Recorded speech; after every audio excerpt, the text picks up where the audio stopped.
Going to call this meeting to order, November 21st, 2023. Please stand and join us for the Pledge of Allegiance. To the flag of the United States of America, and to the republic for which it stands, one nation, under God, indivisible, with liberty and justice for all.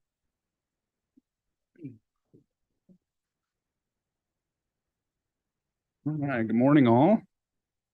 Happy Turkey Week. Short week this week and a short meeting as long as Mary doesn't ramble on too long in her comments today. Mr. Chairman, may I remind you that the public does watch these meetings, and I have to give a shout out to Rick Huckstead Farson. He does watch our meetings, and I think others do too. So I'm just putting you on notice, Mr. Chairman. It's good. Keep me on my toes here. We do have a quorum present with all 5 commissioners in attendance today. First order of business, commissioners, is the approval of the agenda. Are there any amendments or questions on the agenda? Mr. Chairman. Commissioner Richards. Move to approve the agenda as presented. We have a motion to approve by Commissioner Richards. Do we have a second? Second. Second by Commissioner Jones. Discussion. Hearing none, all those in favor signify by saying aye. Aye. Opposed, nay. Motion's unanimous. Next up is tab A. We've got a public hearing today on a liquor license transfer. And with us this morning is Clerk Lane. Morning. Good morning, Chairman, Commissioners. What you have today is a public hearing for a liquor license transfer for the Eden Valley Saloon and RV Park LLC, doing business as Eden Saloon. It was purchased from Wes LLC. These are kind of tough to read here. And it's been done through the state, and we have put it in the newspaper for the time period required. And now it is for the commission to decide if they are okay with the transfer of this liquor license, and it will need to be opened up for public hearing. Thank you, Cindy. Any questions on this transfer, commissioners? Mr. Chairman. Commissioner Richards. Cindy, they have on their application marked that it's on premise only. As I was driving by there the other day, I noticed they have signs that say packaged liquor available. Are they putting themselves in a position with this application that they can't do what they're already doing? I believe that means they can sell it on the premises. It's when they have like a wedding, they have to do the catering permit that we do special to then serve it off of that, like to take their establishment somewhere else. Okay. I think you're wrong. Okay. Well, I can check into that. And Yeah, maybe the I just new don't want them owners. blocking themselves, and they may need to amend their application so they can sell package. Okay. Package liquor.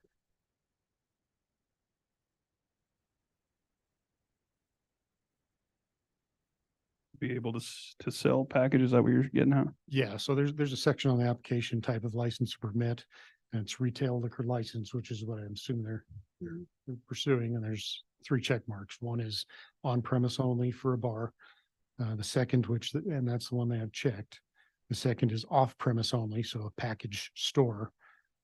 So that would be no on premise sales, only packaged liquor. And then the third one is combination on off premise, where they would have a bar and package sales. I believe historically they've operated as a bar, but also provided package sales, but they only marked bar on this. And I don't want to get them stuck in there. I don't want that to delay approving this, but if they need to amend this for your records, and so their Yeah, license through is the correct. state, yes. Cindy. John, do you have something? No, I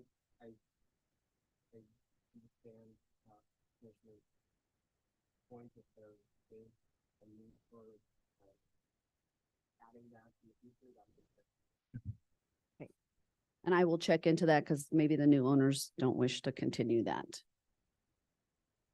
Okay. Any additional questions, commissioners?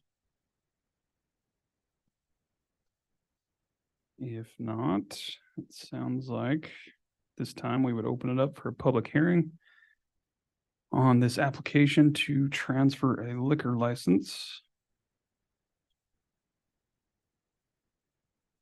Lost my spot, bear with me, from Wes LLC to the Eden Saloon and RV Park LLC.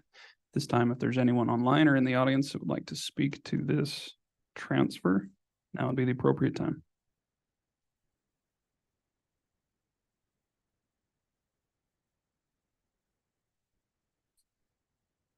Seeing and hearing none, we'll go ahead and close the public hearing. And commissioners, what's your pleasure?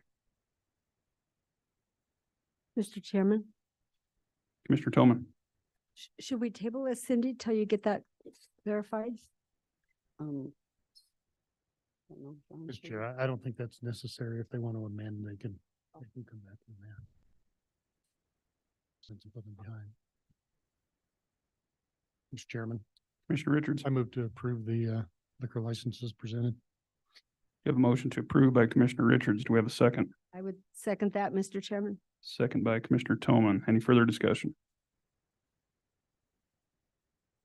Hearing none, all those in favor signify by saying aye. Aye. Opposed, nay. Motion's unanimous. Okay, and I will double check with them to make sure that they don't need to amend that.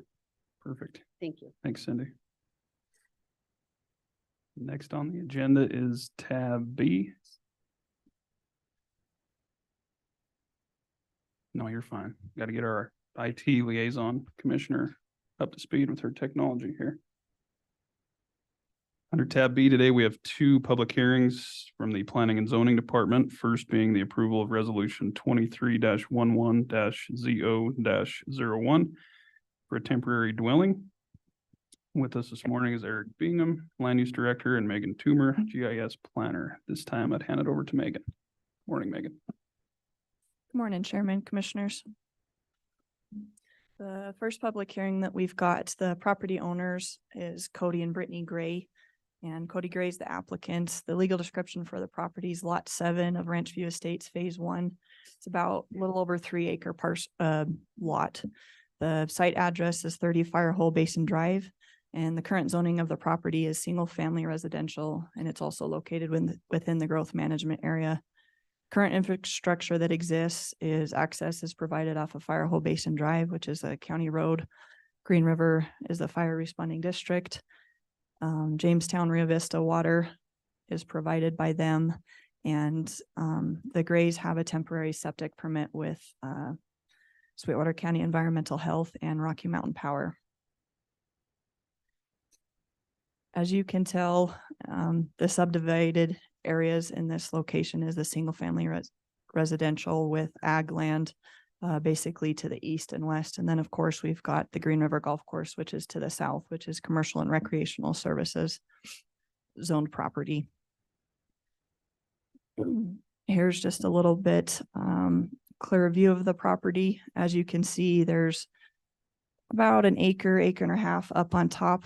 And then you take this little drive down, and this is all basically riverfront property down to there. So it's a rather large piece of property, kind of unique in the fact that it's kind of got a shelf in there, and the topography is not flat like we see a lot of places in the county.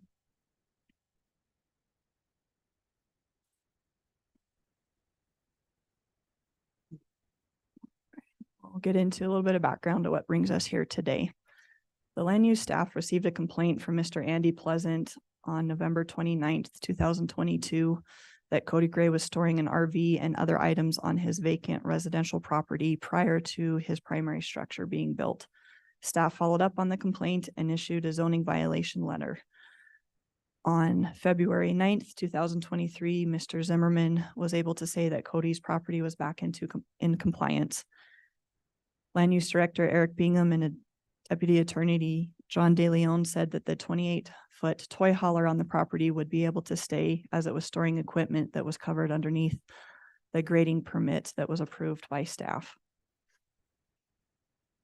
On May 16th, 2023, Cody came in and got approved for a residential construction permit. This permit was approved for a primary residence with an attached garage. This permit is good for 18 months with an option of a one-time option of a 6-month extension, and is set to expire on November 16th, 2024. Near the end of August this year, 2023, staff received another complaint from Mr. Andy Pleasant that Cody was living out of his RV and was using accessory structures prior to having his primary structure being built. Staff inspected the property and took pictures on August 29th. Staff then called Cody Gray to come into the office to discuss options to remedy Andy's complaint. And this is what brings us here today. We're here for this first public hearing, which is the temporary dwelling.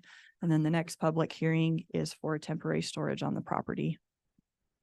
Cody Gray is requesting to have a temporary dwelling, a fifth wheel camper. So there's 2 campers on the property. There's the toy hauler, which is covered underneath the grading permit, and then another camper that got brought on, which is the fifth wheel. And I'm going to try to clear this up as we go. So for this public hearing, the fifth wheel camper is what we're discussing. We'll talk about the toy hauler in the next public hearing. So Cody is requesting that the fifth wheel camper on his property be used as a temporary dwelling while he constructs his home. He would like to use this camper along with a 12 by 20 foot covered porch while he constructs his new residence. It would provide a place for him to take a break and relax while not working on the construction. It would also provide a place where they can sleep occasion overnight and enjoy their new property. They do have a primary residence within Green River, but staff does not find that that's neither here nor there. A temporary dwelling is something that anybody applying for a construction permit can apply for a temporary dwelling as long as they meet the criteria we have in our regulations. Cody is also requesting that the period for the temporary dwelling to be allowed for 3 years so that he complete this construction of his residence. Cody is the own general contractor while he's building his residence with his wife. He believes it will take him around 3 years to finish. We go in and look at our regulations, and on section 8A, temporary uses, it states temporary uses are allowed for short-term activity that may not be allowed in the applicable zone district, but is permissible because of their temporary use in nature. If you go and look at our district use chart, temporary dwellings, temporary uses are allowed in all residential zone districts for this use. In order for land use staff to typically approve this, there's 4 conditions that need to be met. If any of those 4 conditions are requested to be changed, that's what brings us to having to go through the public hearing process and coming before you guys today. Temporary use permits are not transferable or assignable to any other party other than who's applying for it at the said time. Typically, when we permit temporary dwellings, if they meet the 4 specific criteria, we post the property for 18 days, notify all adjacent landowners, and if no concerns arise, or if concerns do arise and we're able to get them mitigated, we can go ahead and issue the permit at staff level. If we can't mitigate those concerns, we come before the public hearing process. Because Cody is requesting a 3-year time frame and is also wanting to add the 12 by 20 foot covered porch to this temporary dwelling permit. That's why we're coming here today, is because we're tweaking those 5 criteria. I misspoke on that earlier. So the 5 criteria that staff looks at with it is used when a primary dwelling is being constructed or remodeled, providing a zoning permit for construction has been issued for a permanent dwelling, which Cody has. He did that in May of this year. Temporary dwellings were approved for a period of 2 years. Cody's requesting a period of 3. It may be a manufactured home or recreational vehicle. He's using a 5th wheel camper. The temporary dwelling must be connected to septic, sewer, and water systems as approved by environmental health and or water and sewer district.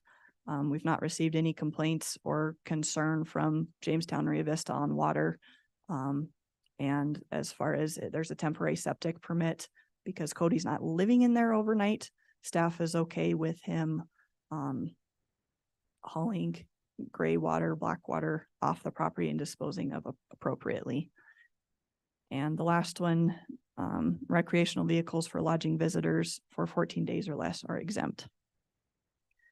Mr. Jim Zimmerman properly posted public notice, as you can see by the beautiful fall colors in this picture back when we did have leaves on things. I went out to the site at the beginning of the month to take pictures of what the site looked like.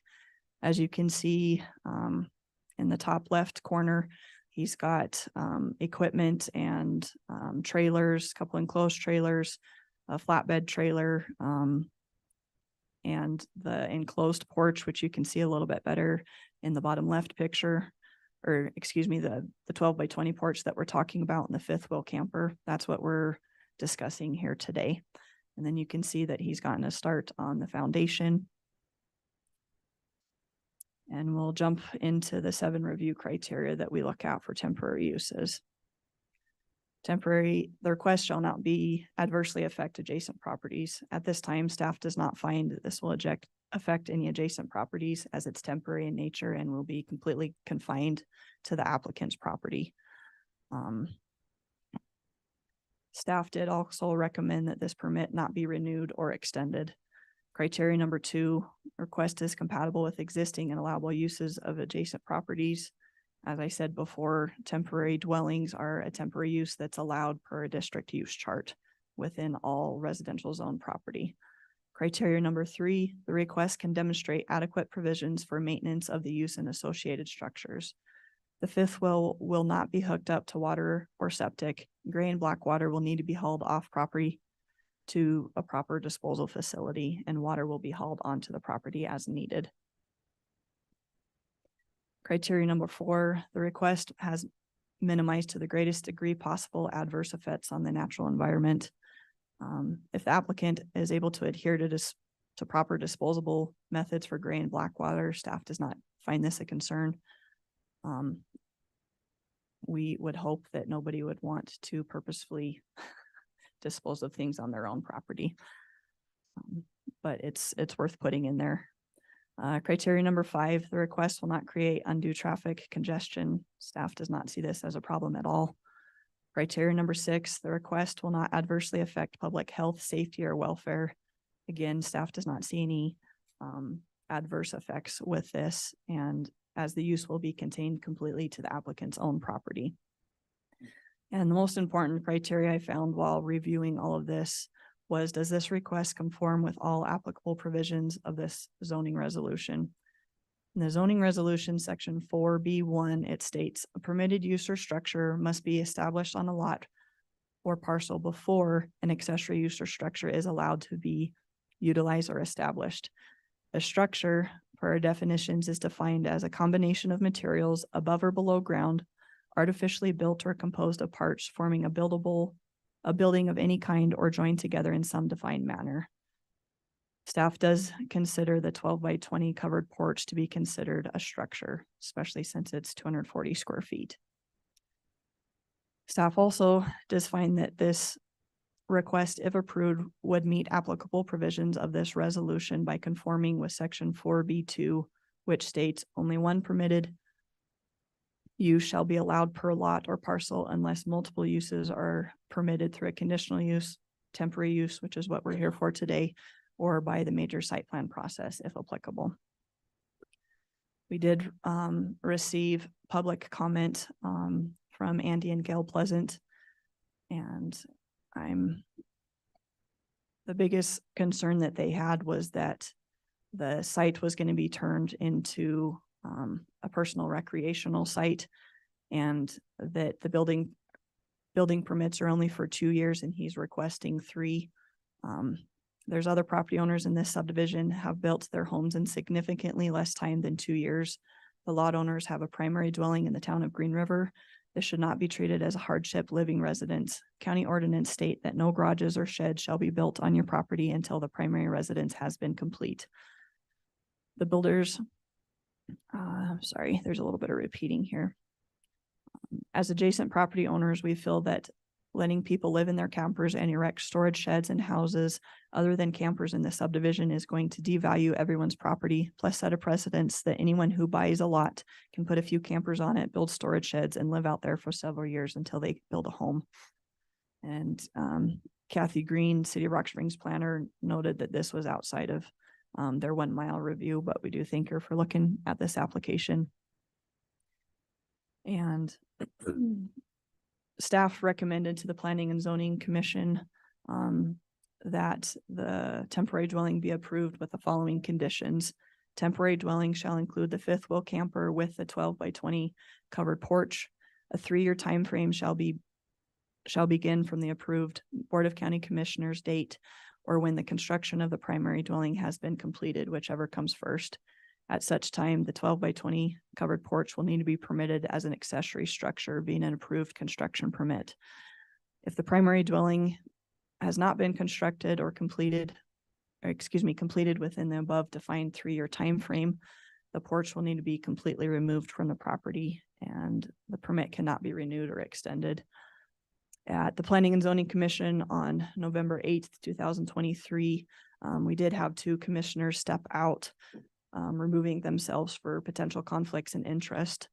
And the P&Z voted 3-0 to approve the temporary dwelling with the above staff conditions. That's all I have. Chairman West, the applicants are here in the audience as well. Thanks, Megan. Appreciate the report on that. Any questions on this temporary dwelling, commissioners? Or staff at this time? Mr. Chairman, Commissioner Slaughter. Megan, in looking at page 5, the second paragraph, talking about temporary dwellings and meeting 4 specific development standards, it states that we post the property for 14 days and notify all adjacent property owners. If there are no concerns or if the concerns do arise and are mitigated, staff is allowed to approve the permit. From what I'm reading and what I've heard, that this has not been mitigated. The other property owners are still upset with some of the things that are taking place. Am I misreading that, or is that something that is still allowed with minimal concern raised by other property holders that are nearby? Chairman West, Commissioner Slaughter. So I would just add a point of clarification. Typically, when we get a temporary dwelling permit, if they want to meet those 5 criteria and there's no question about changing it for an additional extended period of time or adding another structure to the property for it, that's something that we just handle as a land use staff. Because he's wanting to change those is why we jumped straight into the public hearing process. I would agree with you that there are several neighbors that aren't satisfied with the progress that's being made on the residents, and those concerns were brought before the Planning and Zoning Commission a couple weeks ago. Okay, the follow-up question, Mr. Chairman, if I could, how common is it for us to allow for a house trailer to be on site during the time of construction in the county itself. I've been through the process in the city. I've not done it in the county, but is it something that's fairly common that we allow people to live in those while they're working on property? Chairman West, Commissioner Slaughter, it is something that we allow on a pretty regular basis. We've also, I mean, if someone is, even if they're not building their own property, we've had other people that just don't want to pay a mortgage while they're trying to build and fund their own house. So they choose to live in an RV while they're building that. Typically, we've not, since I've been here in the last 4 years, we've not had a request to extend the 2-year time frame. This is the first time I've had it since being here. So it's something that we approve quite regularly. We actually did approve a temporary dwelling within this same subdivision just a couple years prior to a property that, as you come into the subdivision, it's kind of southwest right there on the corner, that was approved for a temporary dwelling while they were building their primary residence. Okay. Once again, thank you, Megan. Mr. Chairman, one more follow-up if I could. Under item D at the bottom of the same page, it states the temporary dwelling must be connected to septic, sewer, and water systems as approved by environmental health or a water and sewer district. Now, you're allowing for them to dispose of their black and gray water by bringing it into the city. I'm assuming, I don't read that to say that that can be the case. Do we give the latitude for that to be the case within our county plan, or are we going outside of that in this situation?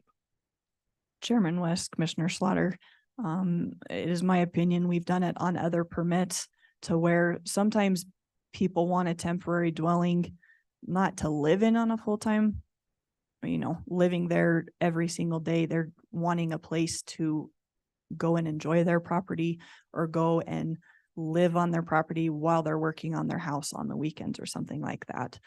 Because the Grays are not going to be living in this as their full-time residence. Staff did not see it as a problem that as their tanks get full, they dispose of it in a proper method. And the zoning commission discussed this also, I'm sure. So, all right, my last point, having built homes previously, having done some of this, a 3-year time frame for the building permit seems excessive. I would believe that 2 years should be sufficient. I understand. I have taken on the task of being general contractor for a house that would be, I would think, somewhat similar to what they're trying to build. I just think that going 3 years adds to the potential. I don't know the Grays, so I don't anticipate this would be the case, but for procrastination potentially. And I think that a 2-year time frame is enough time for a regular build on a home of this nature. Now, I realize we're probably not in normal times. Our supply chain has been degraded, things of that nature. But I believe a 2-year period would be more appropriate. And if for some reason they run into an issue that they can't do it at that point in time, I would believe it would be appropriate for them to come back for additional time at that time. So those are my comments, Mr. Chairman. Thanks, Commissioner. Any other comments? Mr. Chairman, Commissioner to Richards? address some Commissioner Slaughter's concerns, I've been working with staff to draft some amended language to the proposed resolution that I think would address Mr. Slaughter's concerns, and I'll put them in the form of a motion at the appropriate time. Thanks, Commissioner. Yeah, I did speak a little bit with staff and Island on this, just given his liaison role, and I have similar opinion on the 2-year with the option of extending, for an additional year if need be. I think that's reasonable. Any other comments, questions for staff? Commissioners? Any questions for the applicant? If not, at this time, we do have a public hearing, and I would open it up for comments from the public, either online or in the audience, in regards to this approval of resolution 23-11-ZO-01 for a temporary dwelling. there's anyone that would like to speak to this, now would be the appropriate time.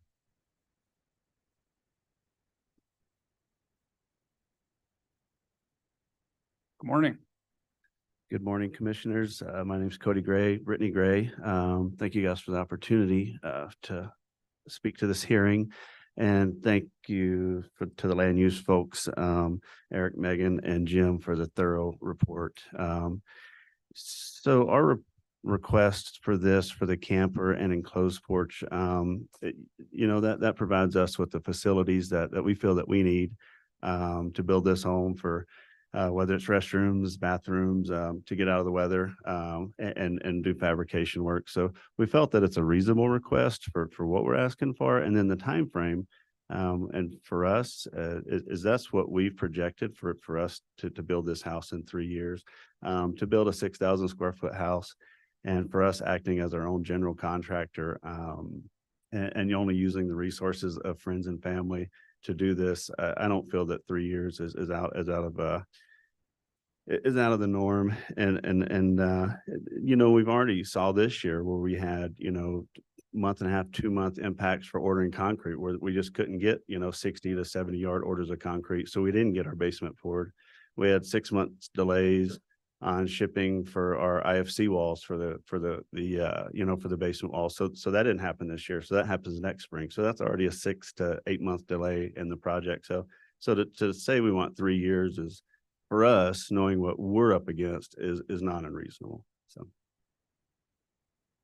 Thank you. I think the other thing too, just to Cody's point about the 3 years, and our goal is to get this house done. Like, we do not want to procrastinate. We do not want to be staying in and out of the camper as we're trying to do this work. And again, as our own general contractor, it's quite the undertaking, and we want the opportunity to be able to build our home and enjoy it with our family and do this project that's reasonable to us, and appreciate that you all are hearing our concerns and considering the extension of the 2 year to 3 year timeframe.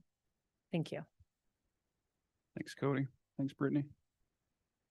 Anyone else from the public that would like to speak to this temporary dwelling?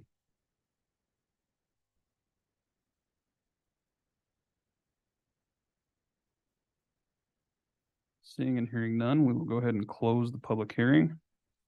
And commissioners, what's your pleasure? Mr. Chairman, Commissioner Richards. I've worked with staff to have an updated resolution drafted, and I will move the adoption of resolution 23-11-ZO-02 with the following amendments.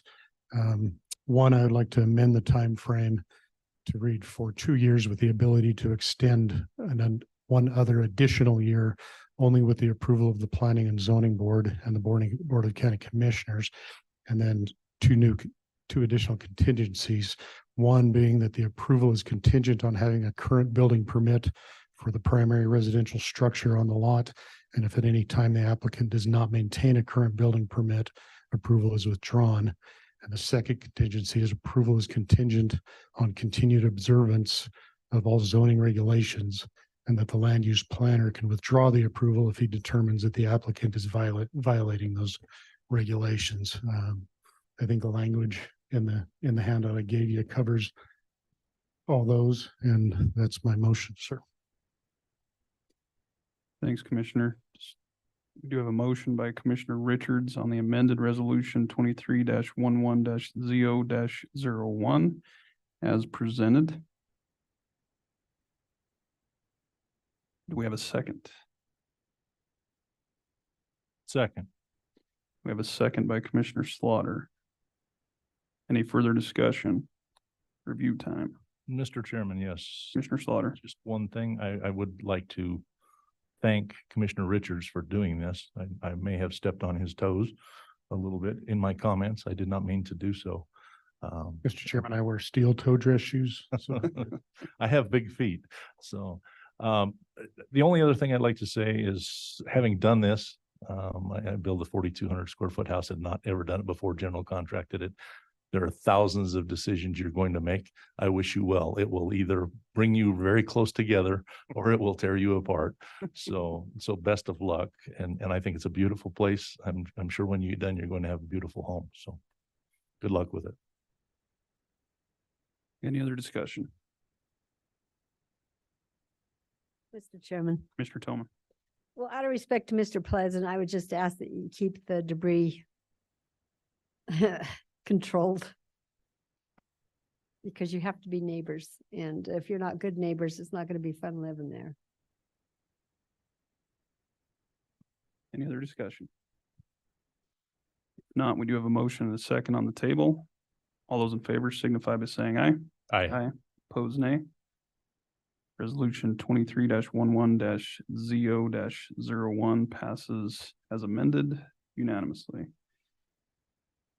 Next up is the approval of resolution 23-11-ZO-02 for Mr. Chairman, don't we have to vote on the amendment, then do the vote on the whole resolution?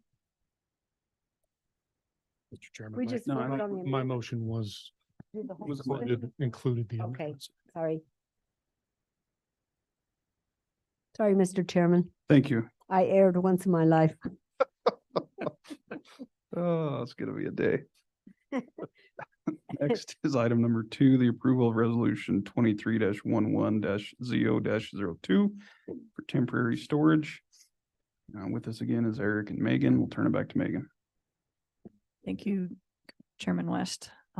We've got the same property owner, Cody and Brittany Gray, and they're the applicants as well. Going to try not to repeat myself and just bring to the attention the pertinent aspects to the temporary storage. That's the permit that we're getting ready to discuss right now. This is the site plan that was submitted to show where the temporary storage building would be. As I mentioned in the last public hearing, the house is built kind of up on top of the shelf with a walkout basement to the lower level. And then up here, closer towards the river is where he's proposing to build the temporary storage building at this time. Just as we were with the last public hearing, we're here out of complaints that were received from Mr. Andy Pleasant. And we wanted to bring Cody and Brittany into the office and discuss what options were out there. And the solution that we've come up is with these 2 public hearings, the previous one and then this one for temporary storage. The temporary storage is being requested to house construction materials and construction equipment while they're working on building their own property. As with the previous public hearing, the request for the time frame is 3 years. And I don't want to bore anybody with, hopefully everybody has read their packets, but the temporary storage regulations read very similar to what the temporary dwellings do. And again, we're here because there's a few of these that are being changed to what the Grays are requesting. So I'll read what our regulations state and then reverberate just what is being changed and requested by the Grays. Sweetwater County zoning regulations, section 8E7 for temporary storage. An approved temporary use permit for temporary storage may be allowed for a maximum of 30 days. One temporary storage building may be permitted for residential storage on a lot with a legal permitted use. A shipping container, portable storage container, or other fully enclosed box-like container designed for the ease of loading and transporting a vehicle may be used. A temporary storage building may not be placed in a street, sidewalk, or public right-of-way, or in any location that would impair visibility at an intersection or interfere with vehicular or pedestrian traffic. A temporary storage building may be approved for up to 6 months with a dwelling that has been damaged or destroyed by fire, wind, or other catastrophic event, which is not intentionally caused by the owner or owner's agent. A temporary storage building shall not exceed a height of 8.5 feet from the lowest ground level adjacent to the top of the structure. Because the Grays are requesting a 20 by 30 by 12 canvas storage building, that's the reason for the major change. And just getting everything out in the open, making sure all the adjacent properties know we are choosing to include the 28-foot toy hauler in this temporary storage as well, since that's kind of what it was being used for with the grading permit. We wanted to cover our basis and make sure the Grays know what the proposed canvas structure and the toy hauler can be used for, and also so that the adjacent landowners can know what those structures and toy hauler is being used for as well, in the trying to be transparent as we can with all parties involved in this. We properly posted public notice, and I chose to include a couple different pictures. The first being of the toy hauler that was taken. And then when I went out at the beginning of the month, you can see that the concrete forms were finally delivered, and that's where they're kind of being stored currently. That's what the Grays are hoping to put into the canvas building so that it's not destroyed by our lovely winters we have in this area. And as you can see in this bottom right-hand corner, I'm standing down on basically the river level, looking back up. And you can see where he's working on the foundation right there for the walkout portion of the basement. And then there is a dump truck that's sitting on the top level that can be seen from the road. And one of the concerns that came up by a neighbor in the Planning and Zoning Commission a few weeks back was a request for the dump truck that's been sitting there. I can't remember the exact term, for a while, for it to be moved down to the lower level so that not everybody in the subdivision has to see it. One of the points that staff does want to make, even if it gets moved down to that lower level, Andy Pleasant is the neighbor just north of these guys, and his land is down on the same elevation as the lower level of the Gray's property. So even if it's moved from up here to down here, there still is going to be a landowner, adjacent property owner, that can still see it. But one of those, we promised the neighbor that we would bring it up to the commission, since it was something that kind of got brought to our attention after the planning and zoning meeting a few weeks back. And we'll jump into the 7 review criteria. I don't want to beat a dead horse with any of this stuff, but again, staff does not find this adversely affecting adjacent properties, as everything's contained to the property.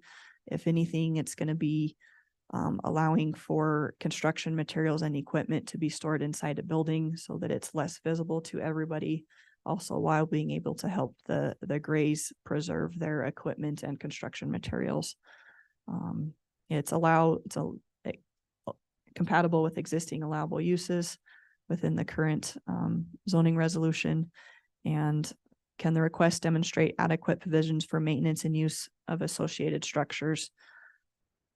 The proposed temporary structure, being 20 by 30 by 12 canvas storage building, and the 28-foot toy hauler, will not be put in any proposed easements and will be kept away from all streets. Typically, accessory structures can be built at the same time as a primary structure. They're just unable to be used until the primary structure has complete. So there's another little kind of nuance that we're dealing with this temporary storage. With temporary storage permits, it's allowing the property owner to use an accessory structure if they choose to go that route. So that's, and I'll get into further clarification on the last criteria on this one. Again, criteria number 4, the request has minimized to the greatest degree possible adverse effects to the natural environment. Staff does not see any problems with this. If anything, it's helping Mr. Gray and his wife to protect their construction materials and equipment from natural environment and just natural elements in general. Staff does not see that this will create any undue traffic congestion, and staff does not see any adverse effects on public health, safety, or welfare, as it will be completely contained to their property. And again, just like in the last public hearing, I think criteria number 7 is the biggest form of clarification that staff was able to find within the regulations that we have. Section 4B1 states a permitted use or structure must be established on a lot or parcel before an accessory use or structure is allowed to be established. Staff does find that if this temporary use permit is approved, then the applicant would be meeting all provisions of this resolution due to section 4B2 stating only one permitted use shall be on a parcel or lot unless multiple uses are allowed through a conditional use a temporary use, which is again what we have here today. We received the exact same comment that I read into the record at the last public hearing from Andy and Gail Pleasant. And also, the City of Rock Springs planner has no concerns. And staff did make recommendations, for approval with the following 5 conditions to the planning and zoning meeting a few weeks back. The first being the 20 by 30, 12 by 12 canvas building for storage of construction materials. And the 28 toy hauler is for storage of construction materials and equipment. The 3-year time frame from the approval date of the Board of County Commissioners or when residential construction of the primary dwelling has been completed, or whichever comes first. At such time, the canvas building will need to be permitted as an accessory structure being an approved construction permit. Right now, if this temporary storage permit were to be approved, it's permitted under temporary storage. If they want to keep it on the property, they will need to make sure it's approved for a proper construction permit at such time. If the primary dwelling has not been completed within the above defined 3-year time period, the canvas building will need to be removed from the property and the permit cannot be renewed or extended. At the November 8th, 2023 Planning and Zoning Commission voted to approve the temporary storage permit with the above staff conditions. That's all I have, Chairman West. Thanks, Megan. Appreciate the background on that as well. Any questions for staff, commissioners? Yes, Mr. Chairman. Commissioner Toma. I just have a comment. I know we don't have regulations on floodplain, but are you aware if there's an ice dam, you could have that whole construction wiped out? You're above that part? Oh.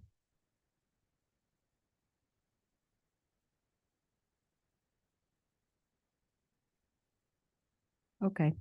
I just didn't want to see you do all that work, have it washed down. Other questions, comments for staff, commissioners? The only comment I would have is in regards to the dump truck. I think that's getting a little nitpicky on their operation. I mean, I don't see how that's any different if they're in the middle of construction. I mean, I get that, the neighbors have concerns with this ongoing construction site, but it is their property, and whether they have a house there or not, I think they're allowed to park a dump truck, a camper, or whatever if they live there, right? So, I mean, whether it's up here or it's down below, it's still on their property. So I think I would be a little dismissive of that, but that's just my 2 cents on that. Any other comments? If not, we do need to open up this one for a public hearing for a temporary storage permit and approval of resolution 23-11-ZO-02. This time, if there's anyone in the audience or online that would like to speak to this permit, now would be the appropriate time. Welcome back. Good morning again, commissioners. So just to speak to this permit, what we're asking for, the enclosed trailer is acting nothing more than a Connex. It's a place that I have very expensive laser level equipment that's on loan that I truly don't want to financially replace if it's stole. And then I have all of my equipment, air compressors, generators and whatever tools and table saws and hand tools that we don't want to pack up and haul off every day. So I want to keep that under lock and key. We own the toy hauler, so it facilitates a great environment to do that where we don't have to go buy Connex and then figure out how to dispose of it when we're done with the project. And then again, the coverage structure is truly, I've got forms sitting on pallets right now in the weather. That's not going to make it. OSB is not going to make it for 3 years to use for concrete forms. I've got just a pile of stuff.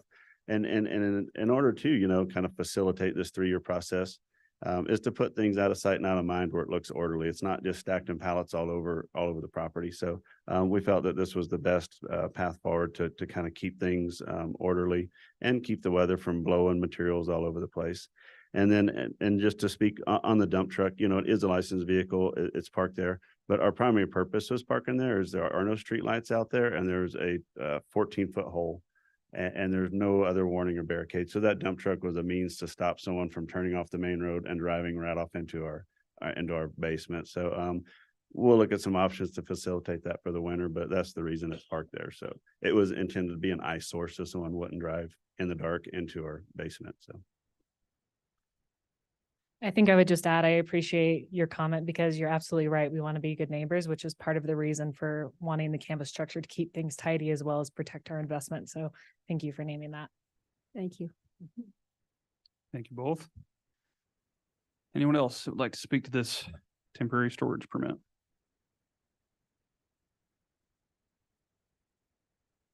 Hearing and seeing none, we'll go ahead and close the public hearing. And commissioners, what's your pleasure? Mr. Chairman. Commissioner Richards. Similar to the last application, I worked with staff to amend the language. And I'm not going to address the dump truck because that's a licensed vehicle and that's just part of having a construction site. But I'm going to make this similar amendments as last time. So I'm going to move resolution 23-11-0ZO-02 amended. So the time frame reads for 2 years with the ability to extend another additional year, only with the approval of the Planning and Zoning Board and the Board of County Commissioners, and add the two contingencies. Approval is contingent on having a current building permit for the primary residential structure on the lot. And if any time the applicant does not maintain a current building permit, approval is withdrawn. And then second, approval is contingent on continued observance of all zoning regulations, and the land use department can withdraw the approval if they determine that the applicant is violating those regulations. Very good. Thanks, Commissioner. We do have a motion to approve resolution 23-11-ZO-02 as amended and presented for the approval of the temporary storage permit by Commissioner Richards. Do we have a second? Second. Second by Commissioner Jones. Any discussion? Mr. Chairman. Commissioner Richards. I want to commend you for stepping up and getting the problems taken care of. It's not lost on us. This started with complaints. The way to solve complaints is to come work with the land use department and get things right. I hope my reduction in the timeframes isn't harsh, but if 2 years comes along and you found that you can't get materials or you haven't been able to move all the way forward, but you're making progress, I don't think there's going to be a problem with extending it that additional year. So thank you. Yeah, well said. Appreciate your guys' willingness to work with staff and bring a reasonable approach, and good luck. That sounds like quite the project. Any other discussion? We do have a motion and a second on the table. All those in favor signify by saying aye. Aye. Opposed, nay. Motion's unanimous. Thanks, Brittany and Cody. Appreciate you guys coming over this morning. Thanks, Megan and Eric as well.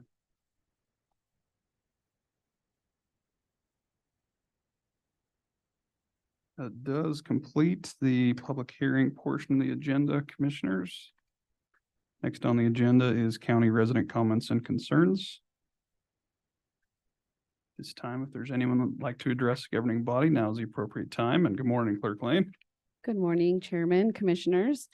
I just wanted to do a follow-up on the email I sent in regards to the SWCO conference that I had given a presentation this past summer to see if we couldn't get the Wyoming Association of County Officers Conference in Sweetwater County for 24 and 25.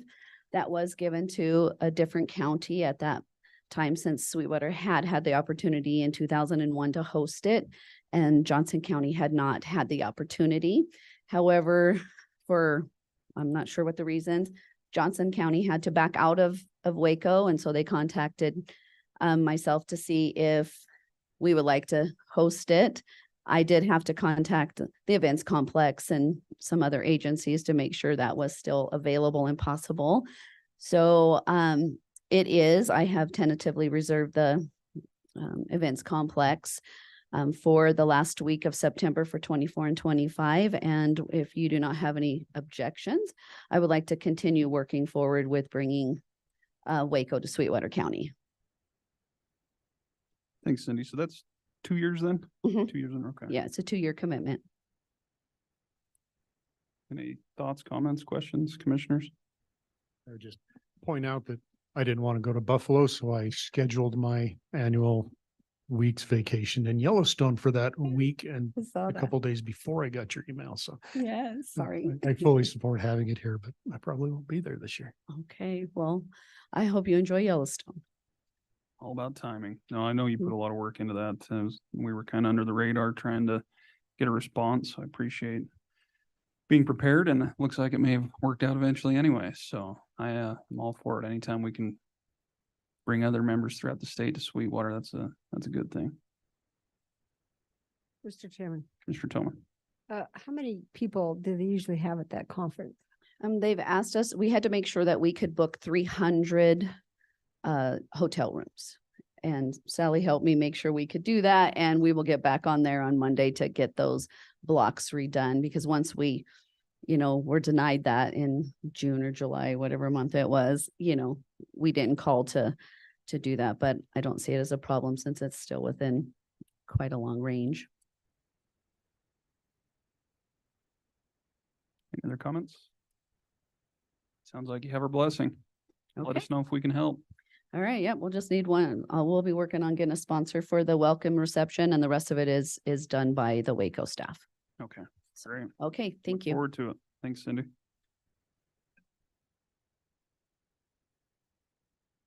Anyone else that would like to address the governing body at this time? We are under county resident comments and concerns.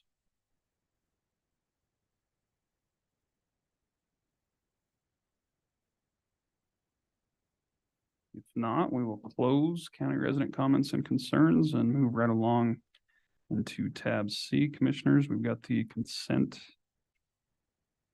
agenda. We've got 9 items this morning. First being the approval of the November 7th, 2023 minutes.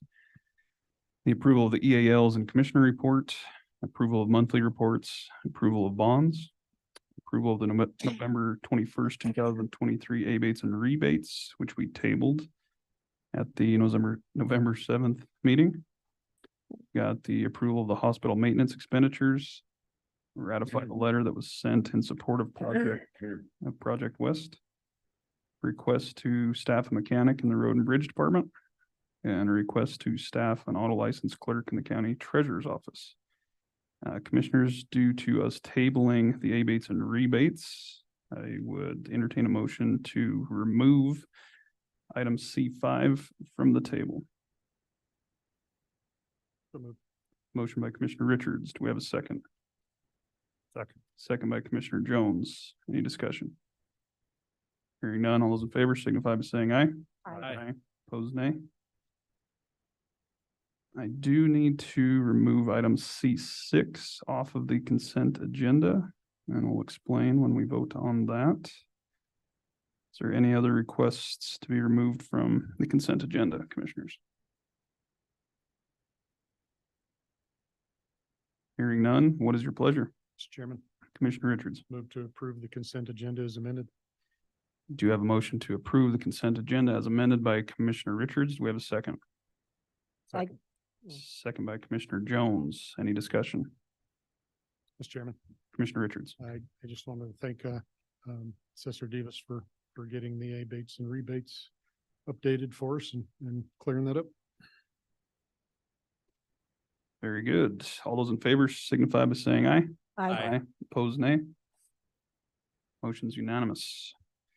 I do have a conflict on the hospital maintenance expenditures, Commissioners, which is why I wanted to vote on that one separately. There are no other questions on that. I'd entertain a motion for approval. So moved. Motion by Commissioner Richards. Do we have a second? Second. Second by Commissioner Jones. All those, or any discussion, excuse me. Mr. Chairman, Commissioner Richards. again, I'd like to thank the hospital for updating these and fixing my concerns with the previous request. Yeah, well said. I think it's always good to have clarification, and I appreciate their willingness to help us out with that. All those in favor signify by saying aye. Aye. Opposed? I do need to abstain within the expenditures. There's one for bonds, plumbing and heating in the amount of $8,000 that I would like to go on record abstaining from due to that being the company in which I'm employed. Otherwise, I approve as presented. And that motion does carry unanimously. Moving right along, we do have commissioner comments, and it looks like Commissioner Slaughter, you're up first. Thank you, Mr. Chairman. It seems like 2 weeks goes by much faster than the 3 weeks when we're in between meetings. On the 8th, I was able to sneak away for a 3-day weekend to Estes Park, Colorado to recharge my batteries a little bit and to get Mariella out of the house to forget about her arm. We had an excellent time. I would highly recommend it for a short getaway. There was great food, excellent entertainment, and beautiful scenery. It almost felt like we were still in Wyoming. On the 13th, we held our monthly specific purpose tax joint powers board meeting, and we actually approved our first requisition and got that off and running.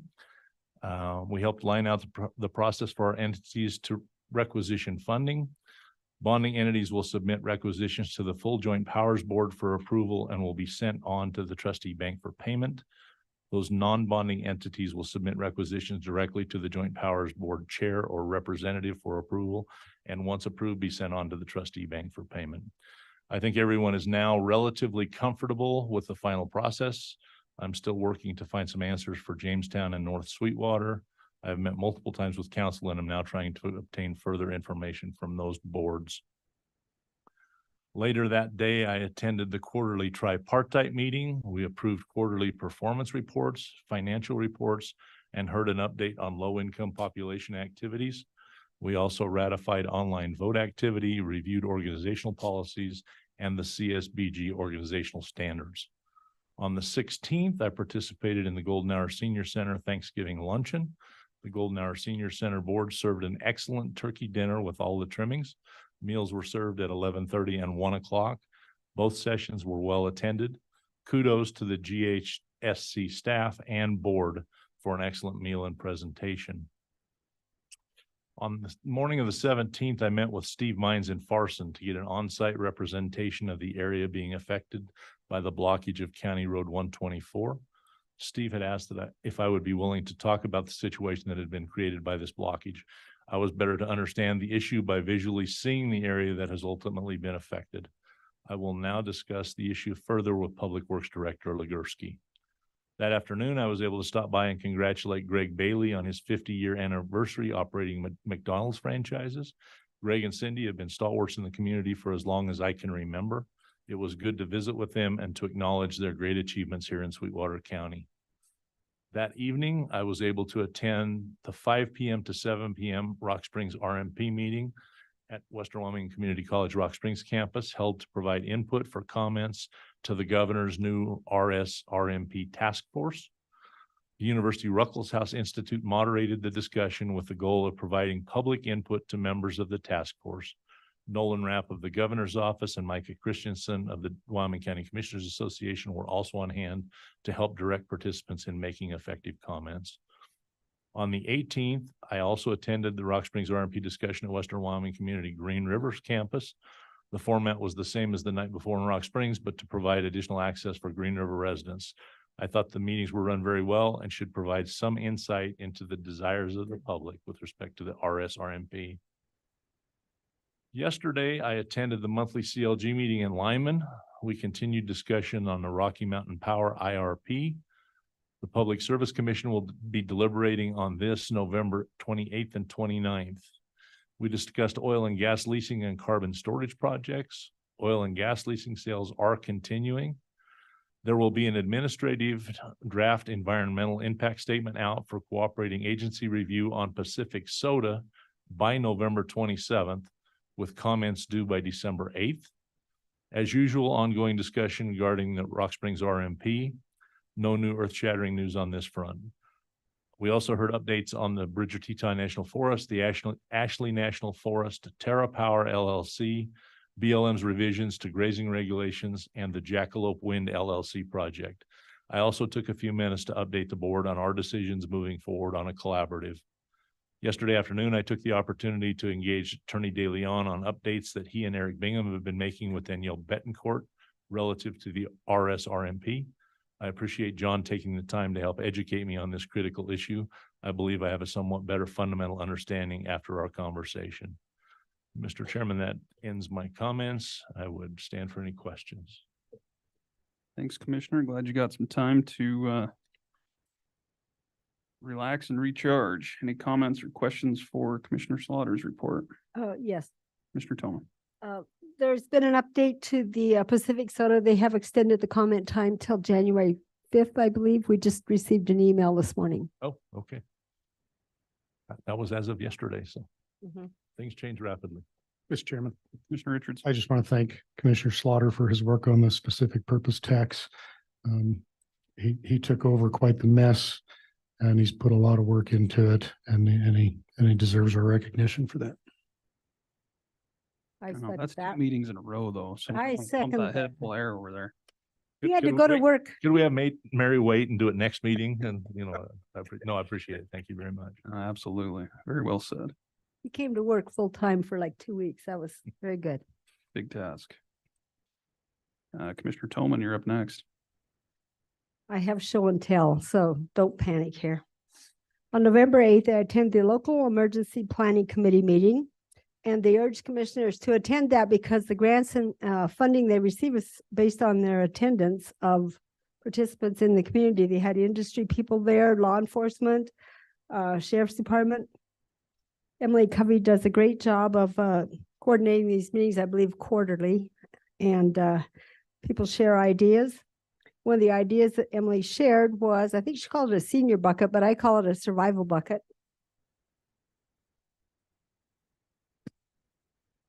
I brought the survival bucket. There will be training, CERT training, the emergency response training, the 2 weekends, the end of January, the first weekend in February, Friday night and all day Saturday, and helping responders, help citizens prepare for emergencies by having knowledge of where certain things are in their homes, like electrical switches, gas lines, that type of thing, and to also be prepared for an emergency. So that's the purpose of the emergency, the survival, I call it survival bucket.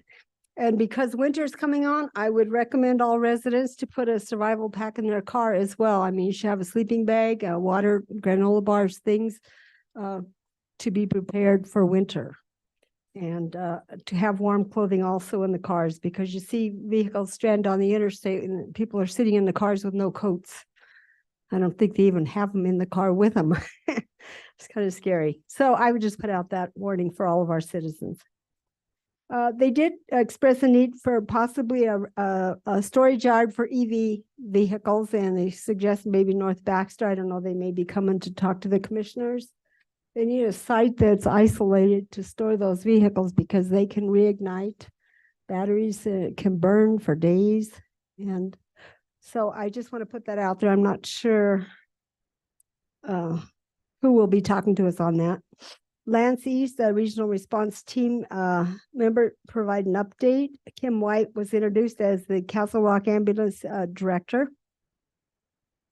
So again, thanks to that committee and to Emily Covey for a great job. I attended the airport board meeting and received updates on the new terminal. They are still working to get contractors back to work to get the terminal project completed. They're looking at solar and wind, maybe some small projects for that on the airport property. And the master plan, I believe, is almost complete for the airport. The committee has been working on that. On November 9th, I attended the Eden Valley Board of Health and Clinic meeting. It was a joint meeting between the two. And on November 10th, they had a casino night fundraiser with the Sundowner Band. So Eden Valley is quite a lively place. They have something going all the time. So I just wanted to recognize them for that. November 14th, the Young at Heart Senior Center, I attended their board meeting. They have had a huge increase in congregate meal count. 2022 was 6,891 meals, and 2023 year to date, they have served 11,108 meals. These are important numbers as they influence the amount of funding from the WSSB grants. Next meeting will be December 19th. On November 17th, I attended 4-H Achievement Night at the Events Complex. They provide a certificate of special recognition to the county commissioners for helping to fund the 4-H program. Tracy Meets, their office administrator, did an outstanding job of coordinating the event, and it was a potluck event with parents and the young people of Sweetwater County who are enrolled in 4-H. November 17th, I attended the Rock Springs RMP Ruckles House public meetings. I attended the one in Farson. Also, Farson, I believe, had one of the biggest events with 60 people in attendance. And I was very proud of the citizens who normally may not speak out, who were speaking their opinions and asking BLM to follow their own rules. RMP stands for multiple use and sustained yield. And that was the loud and clear message from the 2 workshops that I attended. Alternative B, the conservation alternative, does not do that. So our task force members, our 2 proud commissioners, Keaton and Taylor, thank you for allowing yourselves to be appointed to the governor's task force to come up with a preferred alternative. But the message I gave to the Ruckles House people and to Nolan Rapp was that we have a very limited amount of time. We cannot let you people be bogged down and worn out with a UW Ruckles House process. We need to get to the point and start working with industry groups to come up with a preferred alternative. And that means sitting at the table, identifying those 4 alternatives and choosing and selecting a preferred that will work for us.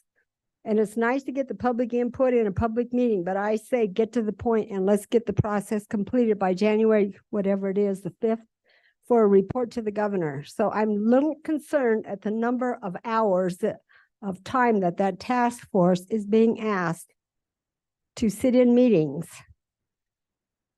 to deal with fluffy. We don't have time for fluff. We need to get to the meat, and that means to develop some alternatives that maybe would be recognized and accepted by the BLM. And they're not going to make any changes with generalized statements.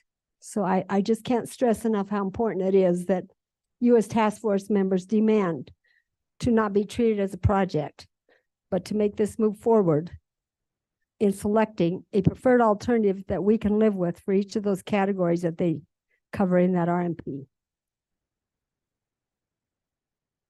November 19th, Saturday, I attended the 90th birthday for Angie and Bob McMurray in Eden Valley again.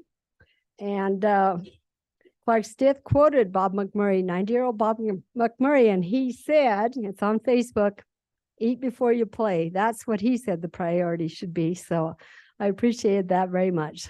Thanks, Bob McMurray and Angie. I also want to extend a huge apology to Randy Shipman. He sent us a letter in June regarding mill levies for the conservation district, but it was much more than that. It was 134 pages of background of what we're dealing with right now with this RMP. So just some of the highlights of that, I would like to ask the commissioners to be aware of that. And I know for Taylor, it's a new event. It's on the end drive under commissioners mill levy. It addresses the mill levy, but it addresses so much more than that, which is directly relevant. For example, one of the items addressed in his research, the federal government is using the Federal Register to rewrite the rules. And my dad used to say that a long time ago. He said, we make laws in this land, and then the bureaucrats use the Federal Register to rewrite thousands of pages of what the rules should be. They've rewritten the Data Quality Act, and it sounds wonderful. It said it's not to be political. And when you get done, then it says, but all scientific data in the future will be evaluated by the special committee, which will oversee all federal agencies. So they're just, he has provided numerous documents in here that outline exactly some of the things that are happening that are going to affect this RMP and future management of what we're doing on these lands. Randy is the only person I know that reads the Federal Register every day, and he thinks all of us should do that. And I rely on the lawyers at the CLG to do that for me, but he reads it, studies it, and spent a lot of time getting our conservation district on board to understand these processes 20 years ago. He's also was the one who got on the conservation district to make sure that we had a federal natural resource plan that could be used for a consistency review for this RMP. And that was done. Then we as a commission in the planning and zoning, I have to give a shout out to planning and zoning for stepping up to the plate and working through 2 special sessions to help the county commissioners develop a federal natural resource policy and plan that can be used for the consistency review on this RMP for those 60 days after they have reviewed all of our comments, after that comment period. Also, there's a huge study, the long-term strategy of the United States, pathways to net zero greenhouse gas emissions by 2050. It's amazingly scary is what I can say. And if anyone needs copies, I've copied it off, but for commissioners, it's on the end drive under Commissioner Conservation District Mill Levy, but it is so much more than that. It's the background, the basis, and I can't thank Randy Shipman enough for the hours and hours and thousands of hours he spent over the last 25 years that I've known him. So thank you, Randy, very much. It's very much appreciated. And we don't always understand what you're saying because you're 5 levels above us and you overwhelm us with 134 pages of information, but it's much appreciated. Thank you. Upcoming today at 3 o'clock, 3 to 5, we have a Sage Grouse Cooperator meeting and then the usual liaison meetings for the rest of the month. I conclude my report, Mr. Chairman. Thanks, Commissioner. Appreciate all your work with that. I was a little scared to see what was in that bucket, but that's good. Survival is a good thing. I agree with your comments on the task force too, and your idea of fluff. I think it's going to be interesting to see how some of this shakes out, but your expertise will be heavily utilized. Yeah, we did receive that letter from Randy. I believe it was actually addressed to myself, and that was back in June during a very difficult budgeting process, but I think you bring up good points and needing to go back and review that certainly levels above our general understanding at first glance when I saw 134 pages, but I appreciate Mr. Shipman, and we will definitely take that into consideration moving forward with the RMP. Well, my computer ate it and threw it in the garbage, so I did not realize that I had received it even, and Sally did scan it and send it to all of us and put it on the end drive, so thank you, Sally. Any comments or questions for Commissioner Tomlin's report? Commissioner, looks like Commissioner Richards, you're up next. Thank you, Mr. Chairman. Good morning, Commissioners. On the 8th, I attended the Planning and Zoning meeting where they discussed the applications we addressed earlier. Later that day, I attended the monthly WCCA update, as well as a special meeting at the Fair Board where they accepted a bid to complete the 3 roof replacements included in their capital projects. I believe we'll be discussing that later in our agenda with the Capital Committee. On the 9th, Land Use Director Bingham and I tuned into the state's regulatory reduction task force committee meeting where they were addressing proposed legislation that would basically take away our authority to regulate residential accessory structures in the county. While I understand what they're trying to accomplish, taking away local regulatory authority in favor of a statewide solution doesn't solve the problems they're hoping to solve. They just hands us a big old basket of new problems. Eric testified against the bill, but the committee voted to forward it anyway. I'm confident that it'll die in the process though, but we'll keep a close eye on it. Because we were engaged with that, I did miss the SEDC meeting that was scheduled at the same time, so I'll catch up with them next month. On the 14th, I attended the Sweetwater County Outdoor Recreation meeting in Green River, and we got updates on the projects they're working on, including an update from Mark Tesoro from the Southwest Wyoming Off-Road Trails Group. They're going to start to focus on Sweetwater County roads and getting us to enroll some of our local roads in the state trails program. In order to start getting the different regions connected, I'll keep you updated as that progresses. On the 17th, I attended the State Shooting Sports Complex Oversight Task Force Committee meeting in Cody. They published their request for letters of interest the previous week, and we have until March 1st to submit one. While they're calling it a letter of interest, they actually are expecting quite a bit of information in it, and it will take some significant time and resources to complete it. The Recreation Facilities Committee is going to meet next week to discuss it and start making a plan for a response. To be honest, I'm a bit disillusioned with the whole process. Their messaging to communities who want to pursue the complex is mixed at best. On one hand, they tell us they want to give us broad flexibility in our proposals. And then in the next hand, they're developing a scoring system specifically designed to eliminate applicants. And then on even a third hand, they reiterate that even if a community scores high, their location might not be selected because it doesn't have some sort of ethereal wow factor that they keep talking about. To be honest, I think they've put the cart before the horse and are trying to put Wyoming communities in an arena to compete with each other without giving us a real indication of what it will take to win and really even what benefit it'll bring to the community that gets it. I'll stay in the loop though and let you know where it all goes. On the 18th, I attended UW's RMP workshop here in Green River. I won't elaborate because Chairman West and Commissioner Jones are on that task force and are a lot more familiar with the process than I am. I will say that the workshop did spur some productive conversation in our smaller groups, and it was good to hear from some constituents about how they see and understand the process rather than just other politicians. So that part was good. I continue to try to learn as much as I can about this RMP process. And every time I think I have my head wrapped around it, I learn a little bit more and a little bit more of what I don't know.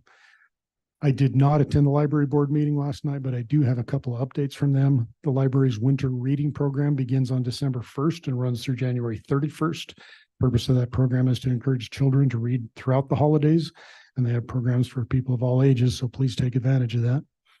And the carpet project at White Mountain Library is underway. The public areas of the library are complete and they should be finishing up the study rooms and the offices soon. They wanted me to thank you for funding that project. Beyond that, I've had quite a few productive constituent engagements on a broad variety of subjects. Going forward, I'm looking forward to celebrating Thanksgiving with my family on Thursday, and I hope that you and all of our county employees enjoy the holidays as well. Hopefully the weather continues to cooperate. After the holiday weekend, I'll attend a combined communications board meeting on the 27th, the recreation facilities committee meeting on the 28th. And then on the 29th, I'll join all of you for breakfast with the governor, followed by the town hall meeting he's conducting. On the 30th, I'll attend the YWCA's Festival of Trees at Commerce Bank. And really, that's all I have scheduled before I see you all back here on the 5th. Hopefully it will be a quiet start to the holiday season. I think that's all I have for you, Mr. Chairman. I'm happy to stand for any questions. Thanks, Commissioner. Appreciate your work. I did watch, Commissioner Richards traveled, was it to Cody, I believe, for the shooting sports task force meeting, and that's a long trip. It was very frustrating to watch. I can't imagine traveling all that way and sitting there listening to it. It just seems like it's a very overcomplicated process to get to the end result, but I appreciate your work on that and traveling the state to try and keep our interest alive. I share the same concerns and outlook as you on that, but I guess we'll see how it moves forward. But Mr. Chairman, I do want to point out one thing at these meetings that I'm seeing is a lot of involvement from community shooting groups. They're taking it upon themselves to go to these meetings, to advocate on behalf of their communities. And I'm not seeing any such thing from Sweetwater County. And it makes me wonder if there's even any interest in pursuing this from shooting sports in Sweetwater County. I think in the time this process has been ongoing, I've received one call from one person who's a member of a local shooting club. We can't carry these burdens alone. If people want us to pursue these things, we need to hear from them and not just hear from them that they want us to do something. We need to hear from them that they're willing to do something too, because something like this doesn't come to a community in a vacuum. People need to be involved. And if this isn't a fit for Sweetwater County, then we can look at other priorities for recreation in Sweetwater County as well. yeah, well said. Any other comments or questions for Commissioner Richards' report? If not, Commissioner Jones, you're up next. Thank you, Mr. Chairman. November 8th, I also attended the Wyoming County Commissioners Association monthly call. Naturally, the BLM, the RMP was mentioned by Senator Barrasso. He also spoke of a trip to the southern border and the lack of border security. Representative Hagman's office also spoke, or she did, I should say, as well as Janet Lewis from the Red Cross gave an update. On November 9th, met with Irene Richardson, Tammy Love, from MHSC, as well as Treasurer Cowan and Clerk Lane for final review of the depreciation fund that we all approved. We were just getting together to make sure everybody fully understood we're all on the same page. I think that's going to go forward very well and work well for everyone. So thanks to all for their input on that. On the 10th, the hospital held a special meeting to swear in Judge James as a newly appointed member of the Board of Trustees. There was a special meeting held for the swearing in, as the following Monday was the beginning of their strategic planning meetings, so they needed to get that step out of the way. Once again, I'd like to thank all who filled out applications and of course, wish Judge James best of luck as a member of the Board of Trustees. On November 13th, I attended the Star Transit Board meeting. Review was given on their financial audit by Jason Lund from Carver, Floric, and James. A couple corrections needed to be made, but otherwise no significant findings and a pretty clean audit. So that was good to hear. Whiteout also conducted a general compliance audit. There were some deficiencies found, but nothing major. Be some corrections made here soon as well. There were a couple of items that required some explanation from YDOT. So Star Transit is waiting for that clarification so they can move forward. Again, a shortage of drivers was discussed and the difficulty finding the drivers, as well as the time and expense required to get a new driver through the new CDL training program. It is approximately $5,000 investment per driver. So it's very expensive, very time consuming, and difficult to deal with, cumbersome process. On November 14th, I attended the Suwater County Outdoor Rec Collaborative, as well as Commissioner Richards' grant applications possibilities were discussed, as well as a 3-day outdoor summit starting April 18th in Casper. In addition to the presentation from Mark Tesoro, WWCC gave a presentation on their 2-year degree on the outdoor rec regarding items such as wilderness skills, trip planning, first aid, emergency procedures, a variety of outdoor skills that they will be teaching in that program. This program is also associated with the Knowles program. On November 15th, attended the Hospital Quality Committee meeting. Some of the topics discussed there were Health Equity Committee, quality improvement performance, which is at the state average currently for our hospital and at 8% above the national average. Patient-centered care scores continue to improve. Mental health was discussed, as seems to be a topic going around more and more. Also the time it takes from the second a person enters the emergency department until they are discharged or moved to a room continues to get shorter and shorter. So that's great news. Sepsis shows improvements and patient experiences continue to improve. Also on November 15th, I was unable to attend the museum board meeting. As has been mentioned, appointed by Governor Gordon to the task force for the BLM. My main focus that I've been tasked with is representing motorized recreation, which of course spills over into pretty much all other users. The introductory meeting was held at the same time as museum board meetings, so that's why I couldn't attend. I would like to thank Governor Gordon for his efforts on this. I appreciate his trust in placing myself and our chairman on this task force. I'd like to also thank UW and the Ruckelshaus Institute for facilitating the task force. I have had many phone calls, texts, emails in the process of putting my team together. Each of the voting members is allowed to put a team together. I have some great people that would like to help advise me. And the two main ones that could sit in for me are Mark Tesoro and Pete Leiby. So I appreciate their willingness to pitch in. On November 16th, I attended the Joint Powers Telecom Board meeting. The meeting was brief, discussed some bills that needed to be paid, and also a strand of fiber broke in a splice case, but it was fixed and that case will be replaced in the spring. On November 17th, I attended both public meetings put on by the UW and Ruckelshaus Institute at the college. Both meetings were very well attended by the public. I believe there were in excess of 150 or so at the two meetings. Both breakout sessions created some great conversations, questions, and ideas. I believe there were several people from, I would say, pretty much all user groups, I believe, concerned. So I heard some new thoughts and new ideas that I'd never heard before. So I appreciate that as a task member or the task force member. On November 18th, attended the same meetings, both in Green River and Farson. Again, good attendance in both meetings Saturday. Out of all four meetings, what I heard the most, this was pretty resounding, was we need access to public lands. We need access for the vast majority of our jobs. for a wide variety of recreational opportunities. Pretty much everything we do in Sweetwater County touches public property, it seems like. Overwhelmingly, I think people were stating that they need motorized recreation, motorized use of public lands. Sweetwater County requires some sort of motorized use pretty much to get out and do whatever you're going to do, whether you're going to look at flowers or birds or hunt or fish or whatever the case may be.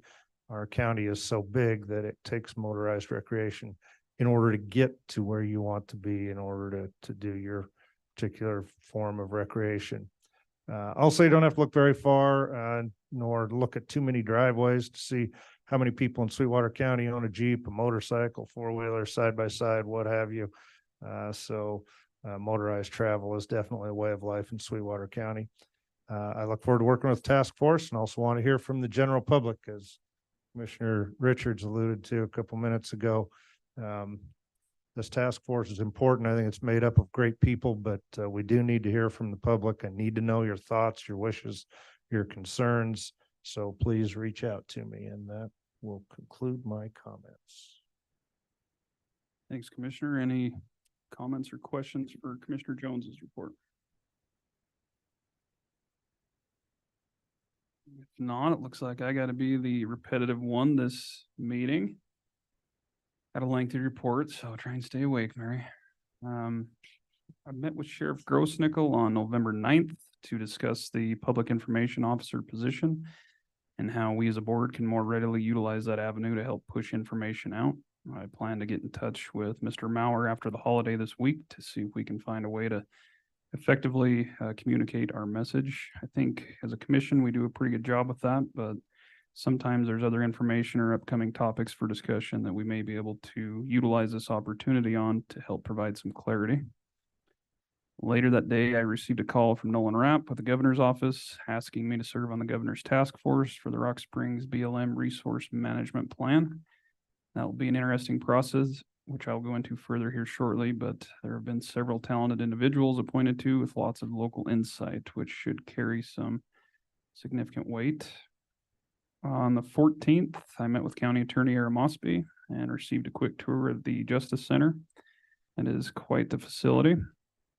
Saw it during the original open house, but as time marches on, you kind of forget some of those finer details. Probably a little bit partial there, but that was some great forward thinking the commission had in getting that facility built during that time. After the tour, we spent some time discussing many of the different happenings with the county, and I learned a little more on the day-to-days of what takes place in the attorney's office. That is a busy operation, and I feel like we're lucky to be well represented by Attorney Aaron Mosby and his team. So thank him for making time to meet with me. On the 15th, I met with a few members of the Southwest Counseling Mental Health Board, along with representatives from the county attorney's office, sheriff's office, HR, and facilities. The agreement we have with their board indicates that we will meet 2 times a year to communicate any feedback and objectives that we'd like their board to address. We had great discussions on making it a priority to fill the gaps within the mental health arena, focusing on the 4 criteria within the signed agreement that the community and us have identified as top direct needs for services. Lots of discussion on Title 25, social detoxification, and adult crisis stabilization.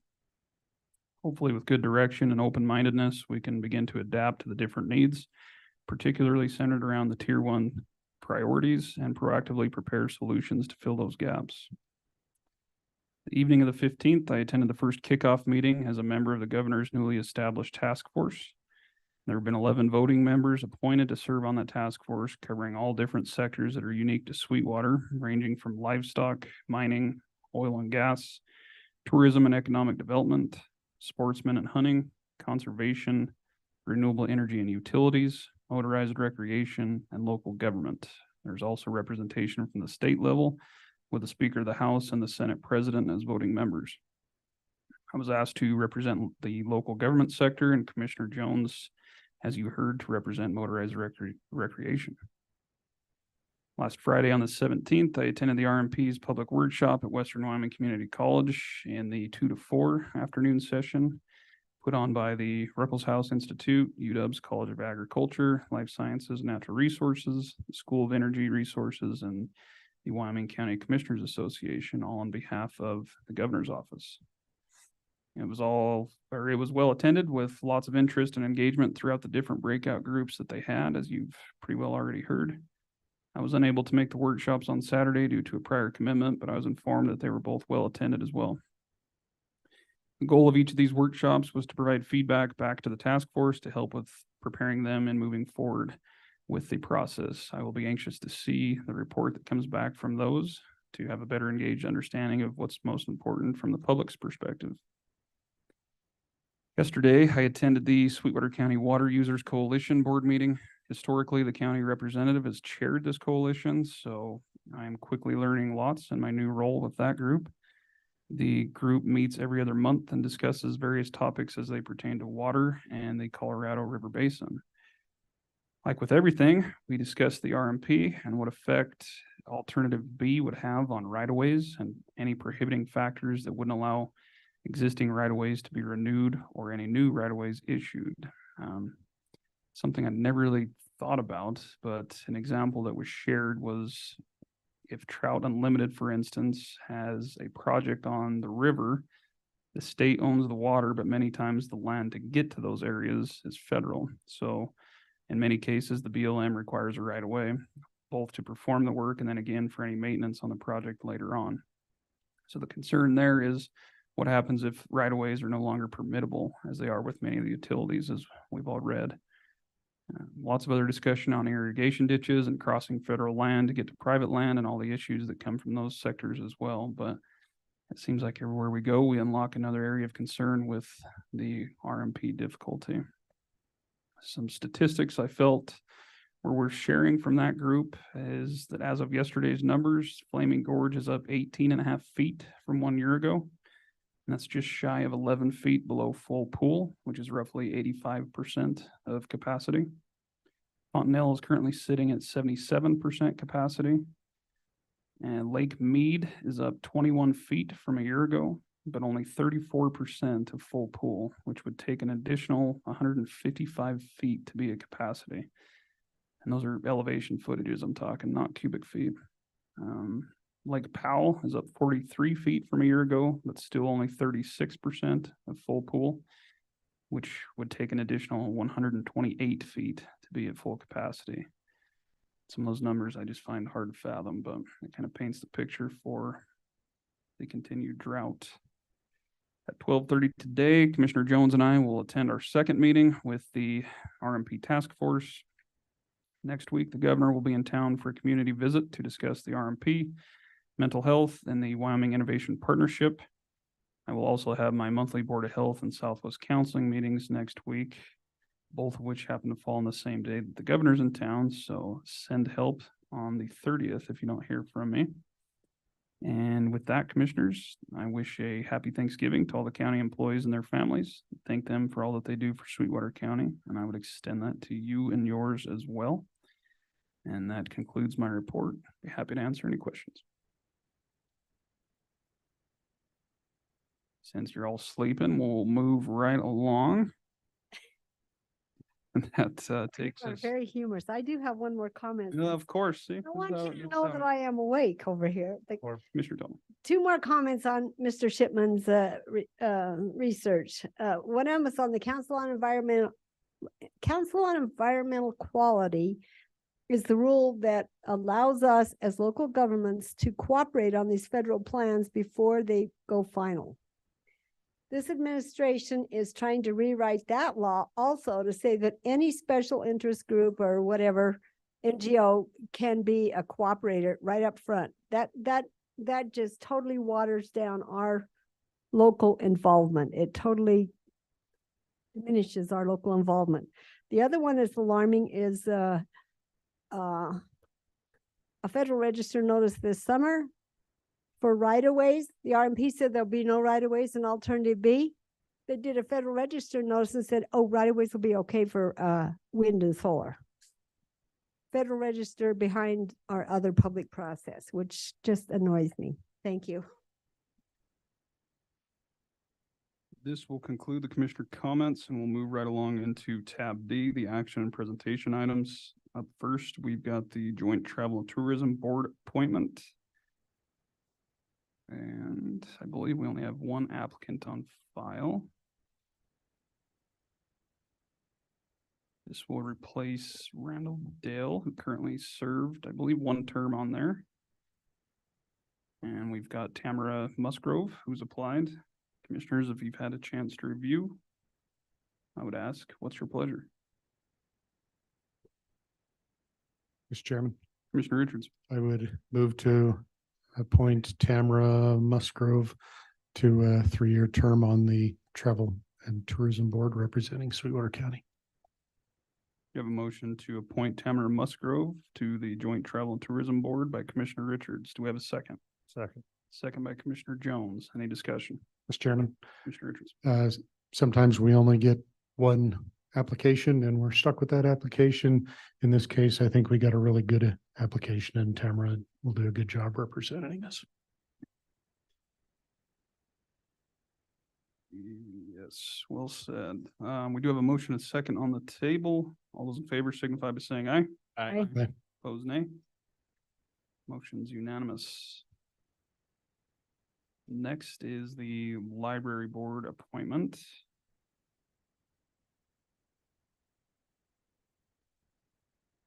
And it looks like we have a little staggering issue on this one and a few applications on file along with a reapplication on file. Commissioner Richards, do you have any as liaison? I do.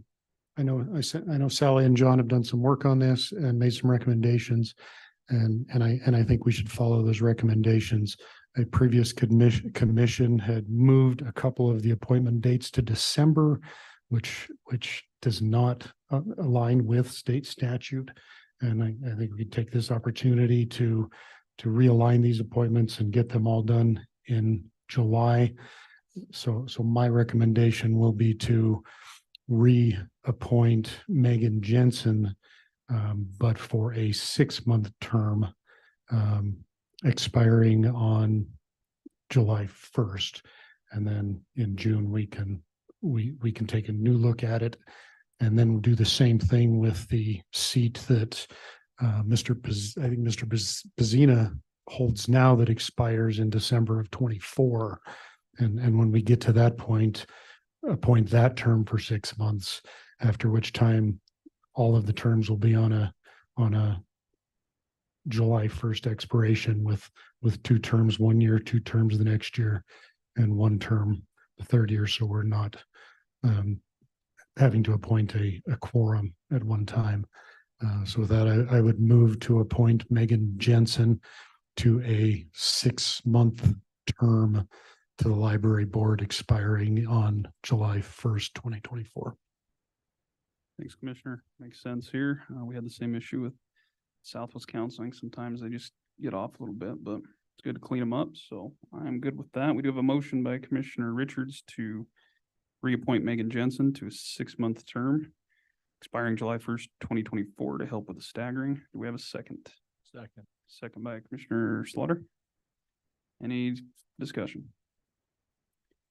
Hearing none, all those in favor signify by Mr. Chairman, if I may, I think it would be,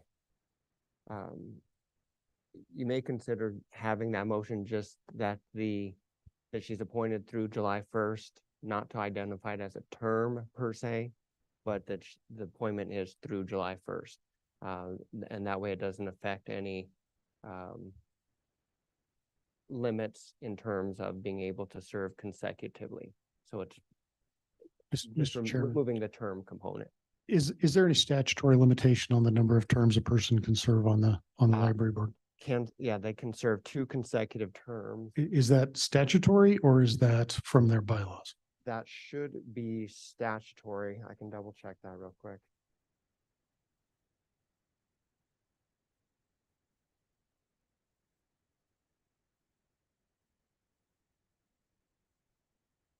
And the comment was avoiding either one. So yeah, it is statutory. A director may be appointed for 2 consecutive terms, and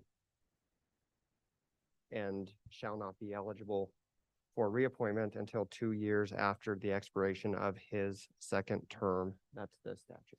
In that case, Mr. Chairman, with my second's approval, I would amend my motion to extend her current term until July 1st, 2024. Do we have an amendment to the original motion? Do we have a second on that amendment? I would second.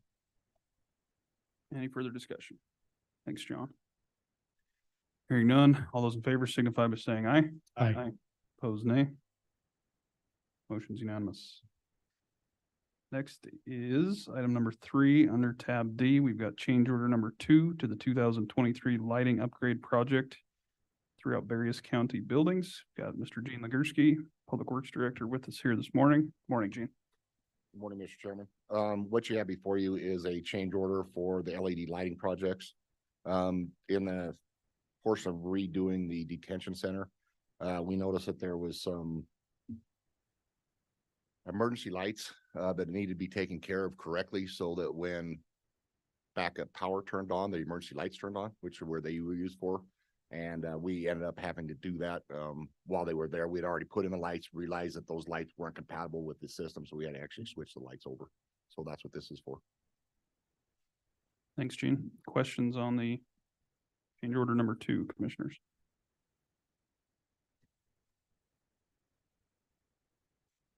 With none, what's your pleasure?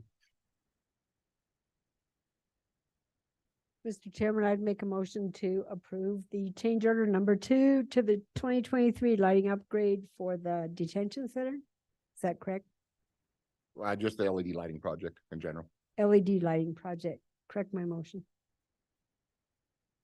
We do have a motion to approve change order number 2 to the lighting upgrade project in the amount of $3,355.20 and allowing the chairman to sign all necessary documents. Is that good, Commissioner? Yes. Okay. By Commissioner Tillman, do we have a second? Second. Second by Commissioner Richards. Any discussion? Hearing none, all those in favor signify by saying aye. Aye. Aye. Opposed, nay. Motion's unanimous. Next under tab D is item number 4. We've got an update and discussion on Sweetwater County capital projects. With us again is Gene and Christina. I'll hand it back to you, Gene. Just want to give everybody an update and then ask for some direction on what the commission would like to do. Part of the capital committee, well,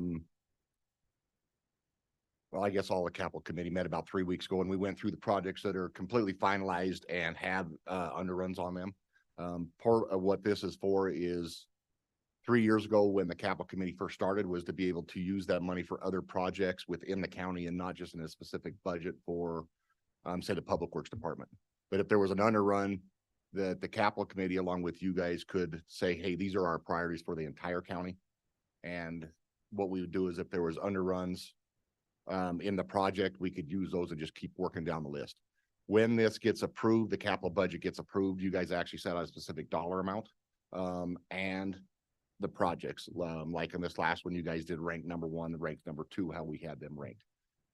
Currently, there's been an underrun on the projects that are done. Not all projects are started yet. I want to make that perfectly clear. But right now there's an underrun of $182,337.10 of the projects that are completed. What we would like to do as the capital committee is to start working down the list, possibly provide you with a different list because priorities have changed. Like I know, as far as I'm concerned, my rank number 3 was a grouse trailer to buy for the shotgun. Well, we have some problems with a lot of the throwers at the throwers that are coming up, and we have the National Finals Rodeo coming up. So we need to start looking at replacing those. That was actually a rank number 5. So we'd go back and kind of modify those again and then come back and say, hey, this is what we'd like to do in this. And we use some of that overrun. I don't want to use all the overrun because if we're done at 90% of the projects, but you know how projects go. Sometimes there's underruns, sometimes there's overruns.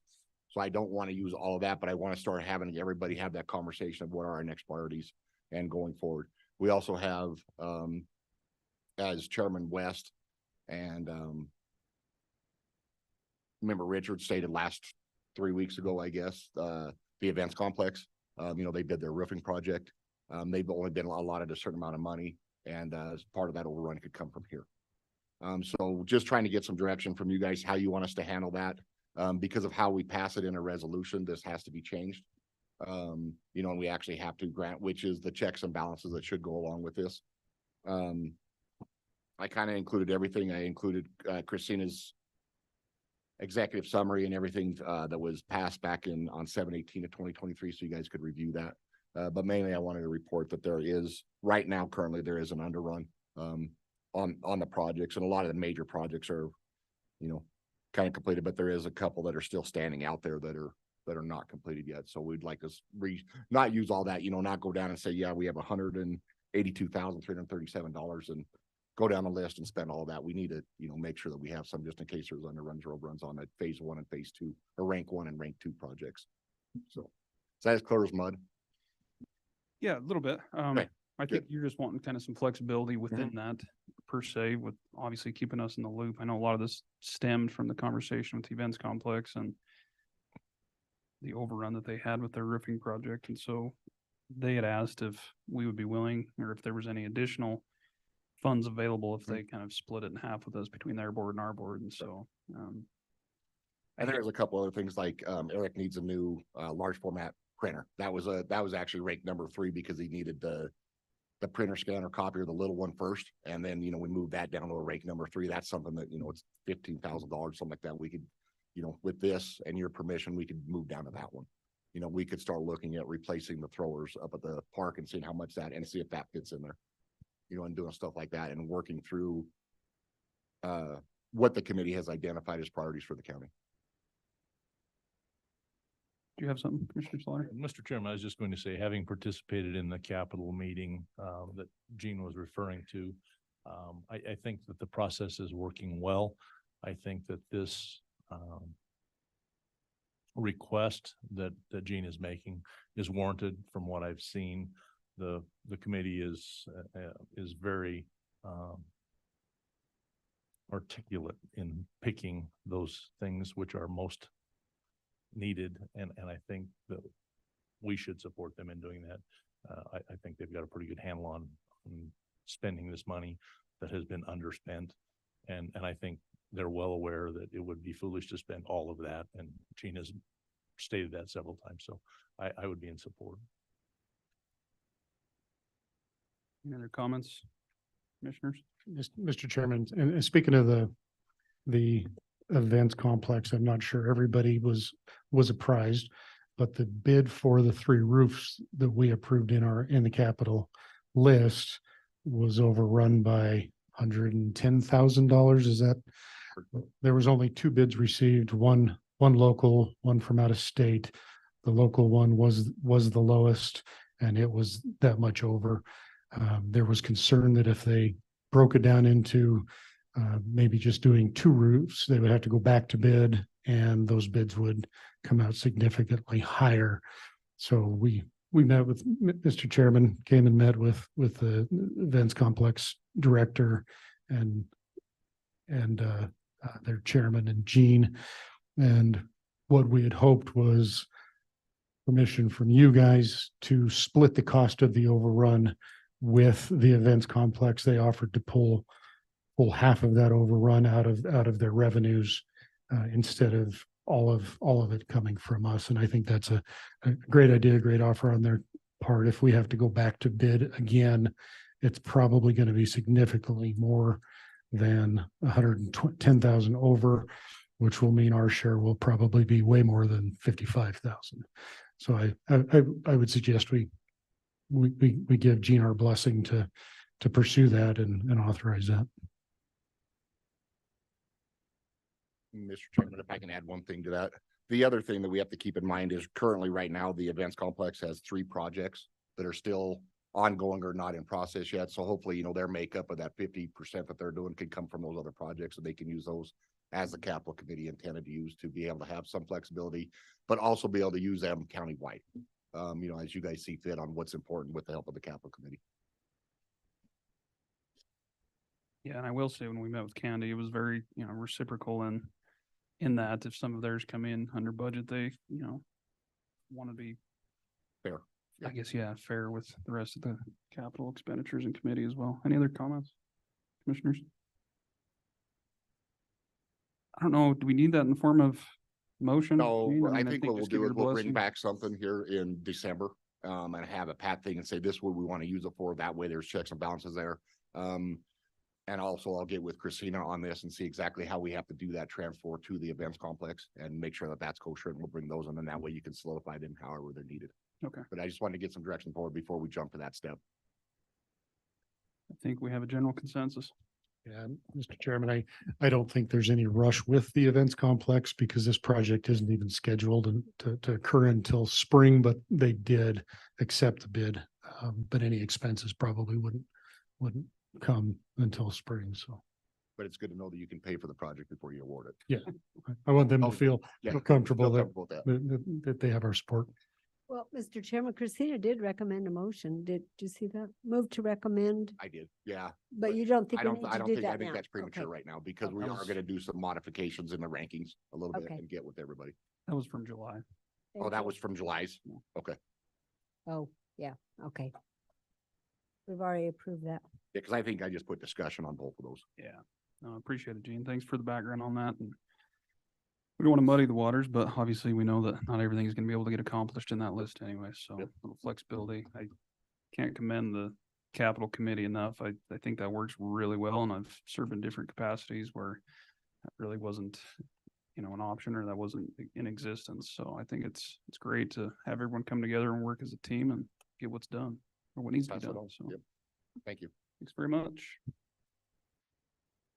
Up next, commissioners, that pretty well completes the regular items. We do have an executive session. We are about 20 minutes behind schedule. Does anyone need a break, or you want to just go right into executive? Just give us 5 minutes. Sure.